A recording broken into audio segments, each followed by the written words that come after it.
a good time. Put a smile on your face, yeah. Can be Cam and Elation Radio. Even brighten your day and help you through the night. Bringing you good music. Can be Cam and Elation Radio. And here's your host, Kim and Kim.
Good evening. It is Monday again here in the United States.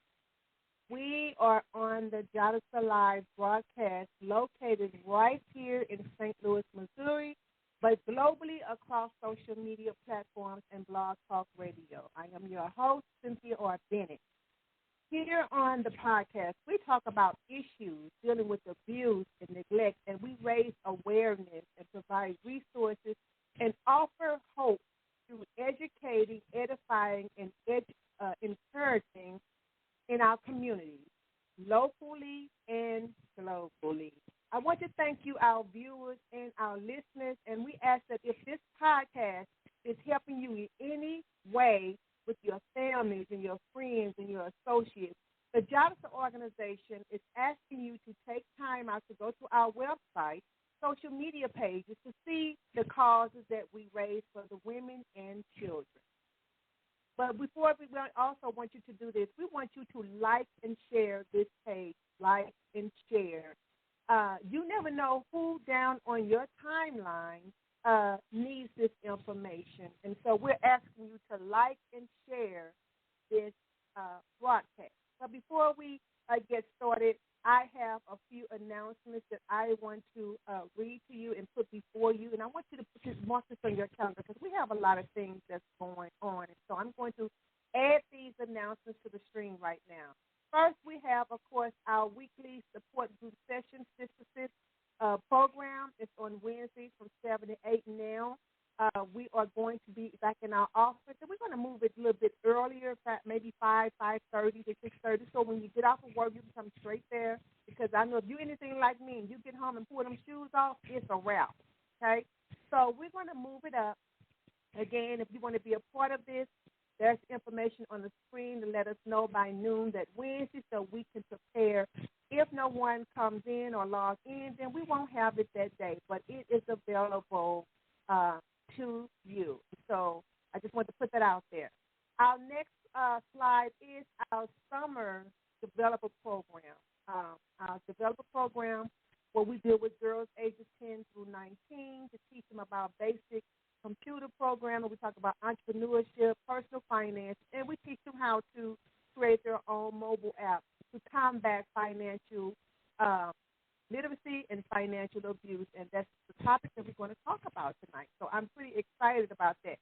This is on the slide on the website. It is the yellow folder, if you know anybody from ages 10 to 19, go out there and register. The seating is limited. And so we want you to register now for the summer sessions. This summer is going to be 2 weeks straight in June from Tuesday through Friday. So we ask you to get your girls out there. We want to get them out the house. If they want to do something, have them to come out there. And we're going to add a little fun in it, too. I think we're going to do some double dutch and some little things that we did back in the day that a lot of them don't even know nothing about. So we're going to institute that as well to have some fun. So we want you all to get to sign your girls up.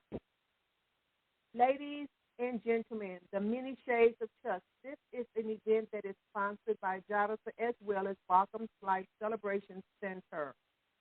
This is June the 11th. It's going to be at 2 o'clock. As you see on our flyer, that is actually my niece posing in that flyer.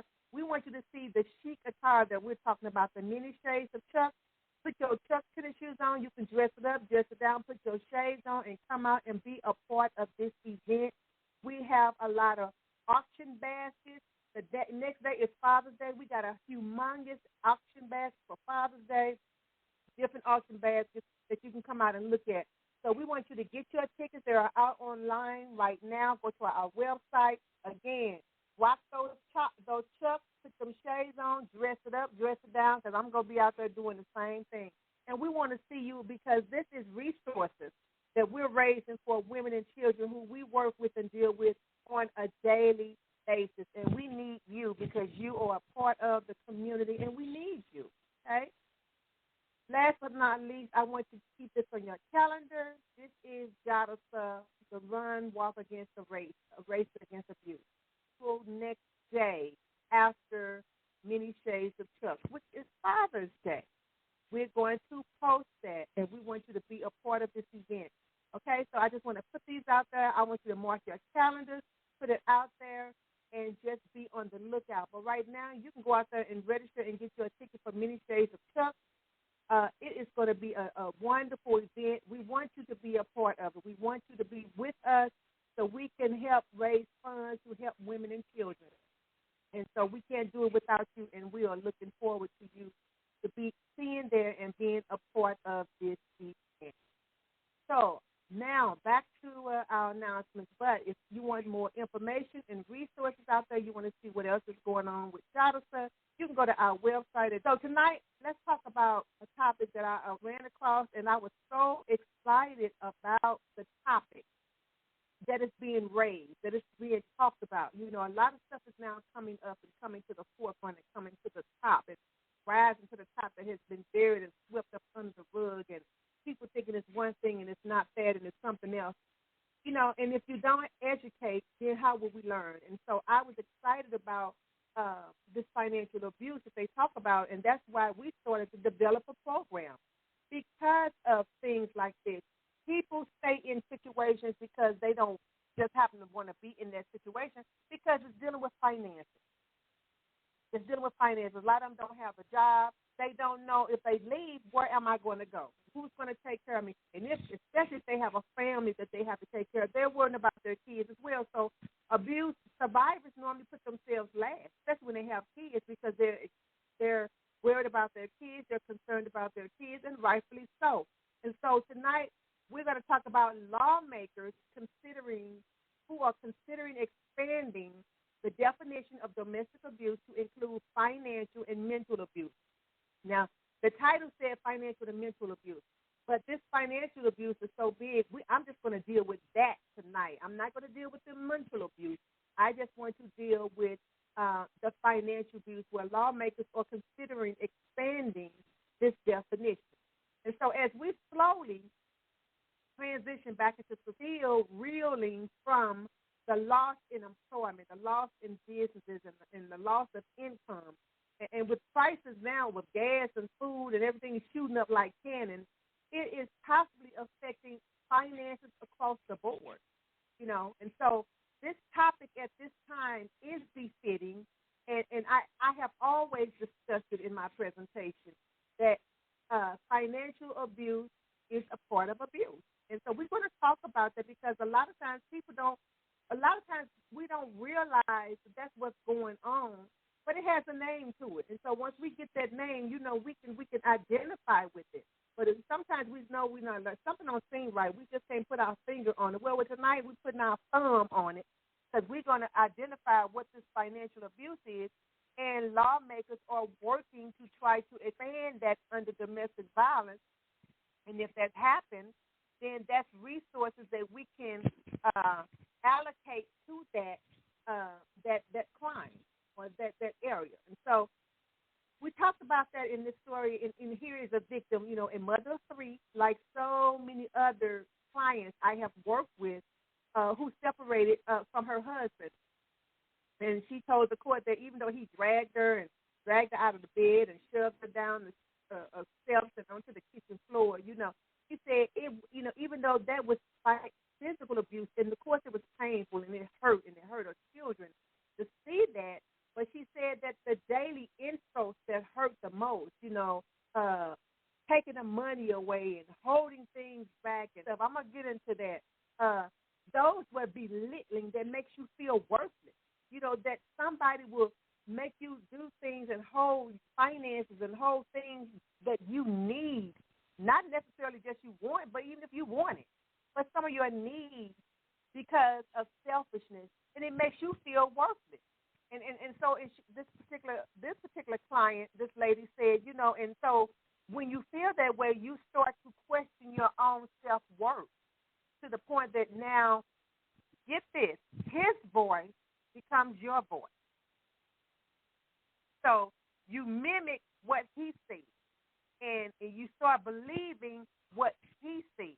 Start mimicking and believing what he's saying, and you start saying the things that he's saying or believing those things. And so other than physical and sexual abuse, which we know about that, we talk about it and stuff, domestic abuse is more than just controlling where you go and who you speak to and going through your phones and your emails and passwords. It's more than just that, because victims during the height of the pandemic, when we were all sheltered in place at home and were quarantined, victims with their abuses experienced financial abuse.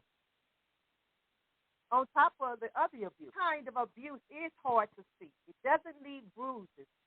It doesn't leave broken bones. But it can have a similar impact and make victims feel like hostages in their own homes when you don't have money. When you don't have money to buy stuff, the money to go places, the money to do things that you want to do for yourself or your children, or the things that you need to do, the necessities, you don't have that. You can feel like an outcast. You can feel worthless. You can feel like, why am I here? Like you're a POW. You can feel like that, a prisoner of a prisoner of war. So one lawyer who is closely working with including terminology of financial abuse among others, I think it was technology abuse and mental abuse and something else. But we're talking about financial abuse, and so the lawyer who is closely working with including this terminology says courts currently don't recognize patterns of controlling behavior that can eventually escalate to physical abuse. Courts at this time, courts do not recognize that as physical violence.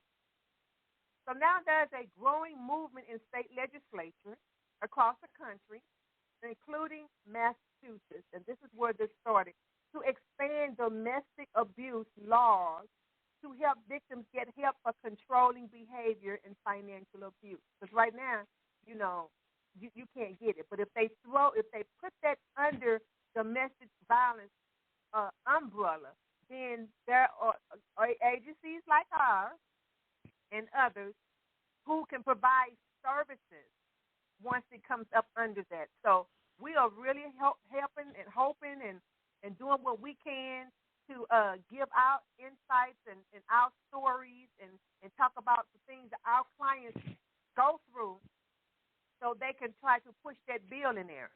So, excuse me, several bills in Massachusetts would allow victims to speak no reasons like name calling, financial control, technological abuse, and stuff in isolation. So they're trying to do that. And so because we're talking about financial abuse and we're hoping and we're working on trying to get that up under domestic violence umbrella, because once we get that under the umbrella of domestic violence, we can provide those services to clients who are experiencing that. So to know what we're trying to do, let's talk about what is financial abuse. Financial abuse, what are some of the things that falls under financial abuse? Interfering with work, getting you in trouble by calling and texting you and showing up at your work all the time and harassing you and at your job to the point you get fired where, he keep calling on the phone, especially if you're on a customer service job or whatever. You know, those type of jobs, you know, they monitor your job. They monitor the incoming calls, and every time you look around, and they know that, and they're doing that to get you fired. You know, that's financial abuse. Keeping you from getting to work, you know, holding you hostage. You know, you need them to babysit the kids. They say they're going to come babysit, and then at the last minute, they either don't show up or they say they're not coming. Now you stuck at home because you don't have a babysitter, and you got to be there, you know, or all of a sudden you always losing your keys. They're hiding stuff from you to make you late for work. That's interfering with work, and that falls under financial abuse. You know, what's another part of financial abuse? Pushing you into debt. What does that mean? Running up the bills on credit cards and opening up new accounts and credit cards in your name. And they may not do it in their name, but they open it up and they may even add their names on it. But open it up in your name, running up the credit. And then now you left with the bills, trying to pay those bills and saying that they're going to help pay the bills, but they never do it. They never do it.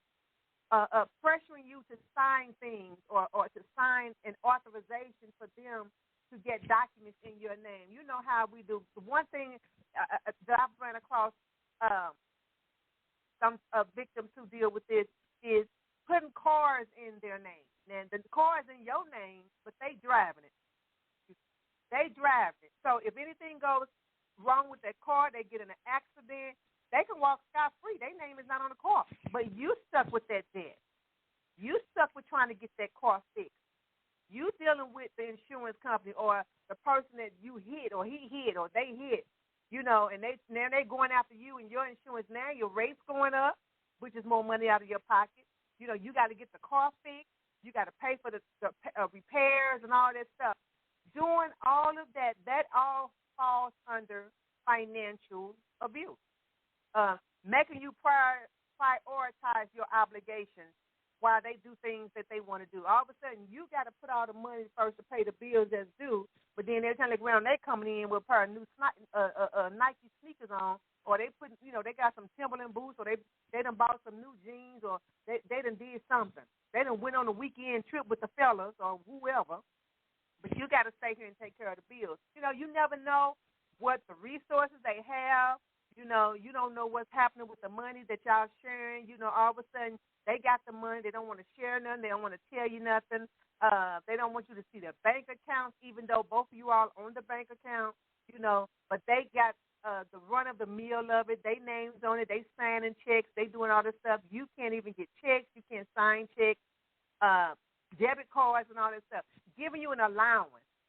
Now, you going to work. You got a job just like they may have a job and they may not have a job. But you got a job. Y'all name is on the joint account, but then they want to give you an allowance. So they want to make sure that they control and decrease what access you have to the money, what you're going to do with your money. You know, all of that falls under financial abuse and holding back money for things for you and the children, stuff like medicine and food, and you got to pay the daycare, you know, and all of a sudden you got to come up with all these examples and excuses to the daycare why you don't have the money that Friday, knowing that it's a possibility. They may tell you don't bring your kid back the next week until we get this money, and they done took the money or they holding the money, and, you know, you got to cry and beg and all. That is abuse. That's abuse. That's financial abuse, you know. And so with that, it goes into the next form of financial abuse that I want to talk about, and that's manipulating you with money. That's another form of financial abuse. They give you gifts. They do kindness. They do things that, you know, they buy you stuff, or they do something for you. Then all of a sudden, they want to hold it over your head. This is what I did. I did this for you. I did that for you. You know, they want to keep letting you know. They want you to pay them back like they're the bill collector, or they want to always remind you what they did for you financially. They ain't doing it from their heart. It's just a notch to say, this is what I did for you. And they always want to say how, what is it? What's the word that ungrateful you are. but then they give it to you begrudgingly, and then when they do give it to you, they hounding you and stuff. That manipulating you with money, manipulation. That's all it is. Only giving you money if you have sex with them. That happens. I'm telling you stuff that I have dealt with as far as my clients, people that have come to me. Holding stuff with you. You got to give it up to get some money. Now they trying to treat you like you some prostitute or something. Belittling you. That brings your self-esteem down. That makes you feel that brings your self-worth down when someone does that to you, regardless of what you want. Okay, well, you got to do this to get that. What is that? That's demonic. It's crazy. It's sickening. Reminding you how you have nothing. I remember when I met you, you was in the project. I remember when I met you, you was living with your mama. I remember when you ain't have nothing. You ain't had no job. You wasn't educated. And they reminded you, I put you through school. I got you this job. I got you that car. Reminding you that you had nothing until all of a sudden when you got with them, now all of a sudden you done amassed all this material stuff. And, a lot of people, and I've dealt with that because I've dealt with that, some women who come into this with me, talk with me, who were wives of doctors, wives of doctors, wives of pastors, wives of people that was prominent, and they may not have been as prominent as them or educated as them or financially stable as them, but then they remind them where they got them from, like they'd have picked you up out the gutter, like you didn't have nothing, and all of a sudden they done pulled and they done put you in another financial bracket, and then they want to browbeat that over you. That's manipulation. That's manipulation. Manipulation.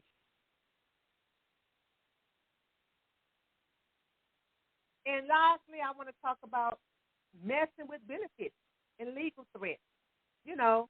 Making you hand over. Some people may be on, and I'm not knocking public benefits because people may have to get on it for some reason or whatever. But then they want you to hand over I'm telling you this, and I know I see a lot of it, and I try not to think about it. But I see a lot of men, and they could have benefits too, but I don't know because sometimes they buying diapers and formulas, but then they got the card. So maybe the woman gave them a card to go pick the stuff up for her, but making you hand over your food stamps and your week card and all that, your payments and stuff, so they can go and do. Because some, in case you all didn't know, there are some stores that will allow you to use those cards to buy stuff that ain't food. You go to the right store, okay? You go to the right store, they'll let you buy liquor, they'll let you buy everything else, cigarettes, with their stuff, them cards, that money, and they handing it over. Refusing to pay child support, threatening that they ain't going to pay child support. Now, they help you make the baby because now that's messing with benefits. That's messing with, your legal rights. Legally, they are supposed to take care. We already know about that. Dragging out a divorce case. Constantly dragging out, constantly coming back, constantly saying, I want this, I don't want that, I want to change this. And then every time you call the lawyer, they charge you by the hour. They bill you. And then every time you got to go in the office to change some paperwork, to sign something, they billing you. So they constantly milking you that way. That's all of those that I've talked about falls under financial abuse. And so remember, you don't have to recognize all of these signs for you or someone you know to be in an abusive relationship. You don't have to recognize them all. You can recognize a few. However, every example here is a red flag for an unhealthy relationship. An unhealthy relationship. Nobody should hold money over your head or what they've done for you or constantly browbeat you. Nobody, that's not love. That's manipulation. That's abuse, financial abuse. They want to hold it over you. And guess what? Money can come today and come tomorrow. They may have it, but tomorrow they may not have it. Terminology, not a new terminology, an additional terminology to put up under the umbrella of domestic violence. Again, if they ever pass this bill to allow for this terminology of financial abuse to go up under domestic abuse, then organizations and agencies like Jadasa and other agencies across the United States can provide services and resources to those who are experiencing this type of abuse. Because most times, if you're in a domestic violence relationship, financial abuse is not too far behind. It falls in there. All the abuse is wrapped up because it branches off into different things. And so I want to share that because I am excited that the conversation has started about financial abuse. Again, that is why we decided to start the developer program, and that developer program is to combat financial abuse because we want the young ladies that we work with from ages 10 to 19 to know that you can have your own money. If you want to go into technology field, you can. This is just a prerequisite. This is just a basic to get your appetite wet, just to get you in there to see if that's something you want to delve off into. Maybe you want to go into the technology field. Maybe you want to go into a company and work in IT. Maybe you want to be your own entrepreneur and you build apps. That's still financial security, financial stability, combat financial abuse, about all of those things that I talked about earlier. And so that is why we created the developer program, because we're developing her. That's why we call it developing her to be self-sufficient. And so I'm excited about it. Again, please visit our website. Go out there and look at the summer program. We are almost wrapping up the spring developer program. We have 2 more Saturdays left, and now the summer program is open. Registration is open. You can go out there and register. It's for free. It is free, but the spaces are limited. And so we are asking you to be a part of this so we can help our young ladies know that they can be self-sufficient. They don't have to, the people when they want to use it to abuse them, they want to hold the money and withhold the money and cause them to do things in exchange for money. That don't have to be. So if you or someone you know need help, we want you to call the National Domestic Violence Hotline at 1-800-799-7233 or the National Sexual Assault Hotline at 1-800-656-4673 in the United States. You can reach out at jadasa.org, our website, or any of our social media pages. And you can call us also at 1-800-292-2145. You can also find resources in your state's coalition. I had a young lady last week to me about a coalition there. Where can we find it? And I gave her the information. But however, because this conversation came out of the legislature in Massachusetts, I reached out to her today and asked her would she be a part and come on to the podcast because this is actually in her state. And so I hope if she didn't get a chance, I saw a few people pop on and stuff, but if she didn't, it's recorded. I sent her the instant message, so I'm hoping she get a chance to go out there and look at it. And so you can also find resources at your state's coalition website by Googling domestic violence coalitions in your state or hotlines in your prospective countries. In your countries, you can go to Google and you can put in domestic violence hotline in your country, and they will give you some type of resource or information there for you to be able to get your information. And so I'm going to leave you with this, Jeremiah 29:11. And the word says, "For I know the thoughts that I think towards you, says the Lord, thoughts of peace and not of evil, to give you an expected end." God wants to give you an expected end. If your end is peaceful, if you want a peaceful end, if you want a joyous end, if you want a loving end, that is what God wants to give you because he is thinking good thoughts of you, not evil thoughts. He wants you to have good things. He wants you to have peaceful things, community-based organization. Jadasa is a global community organization. Therefore, you are the community and you are Jadasa. I want you to remember that it's Jadasa 24/7, 365 days, all day, every day. With that being said, I want you to be safe, I want you to be well, and I want you to be whole. Good night.